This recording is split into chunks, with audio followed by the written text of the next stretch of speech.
അപ്പോൾ വീട്ടു പേരിന്ന് തന്നെ തുടങ്ങാം. നമ്മുടെ വീടിൻ്റെ പേര് സ്ത്രീ എന്നാണ്. ആ പേരിടാൻ 2 കാരണങ്ങളാണ് ആക്ച്വലി. ഫസ്റ്റ് എന്ന് പറഞ്ഞാൽ എൻ്റെ അച്ഛന് ഒരു നടൻ എന്ന നിലയ്ക്ക് അച്ഛൻ്റെ കരിയറിൽ ആദ്യം ഭയങ്കര ഒരു ബൂസ്റ്റ് കിട്ടിയ ഒരു വർക്കായിരുന്നു ഏഷ്യനെറ്റിൽ വന്ന സ്ത്രീ എന്ന് പറയുന്ന സീരിയൽ. അപ്പം ഏതെങ്കിലും ഒരു പോയിന്റിൽ ഇത്ര നല്ലൊരു വീടൊക്കെ വെക്കാനൊക്കെ അച്ഛനും അമ്മയ്ക്കും ഒരു സപ്പോർട്ട് കൊടുത്തതിലെ ഒരു മെയിൻ റീസൺ അന്ന് സ്ത്രീ എന്ന് പറയുന്ന ആ ഒരു സീരിയല് അച്ഛൻ്റെ കരിയറിന് കൊടുത്ത ആ ഒരു പുഷാണെന്ന് അച്ഛൻ വളരെയധികം വിശ്വസിക്കുന്നുണ്ടായിരുന്നു. അപ്പോൾ അതാണ് ഒരു റീസൺ.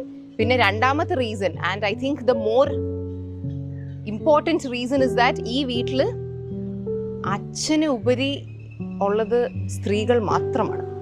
അച്ഛനെ മാറ്റി നിർത്തിയാൽ സ്ത്രീകൾ മാത്രം ഭൂരിപക്ഷത്തിൽ നിൽക്കുന്ന ഒരു വീടായതുകൊണ്ടും എന്തുകൊണ്ടും നമ്മുടെ വീടിന് ഏറ്റവും യോജിക്കുന്ന ഒരു പേര്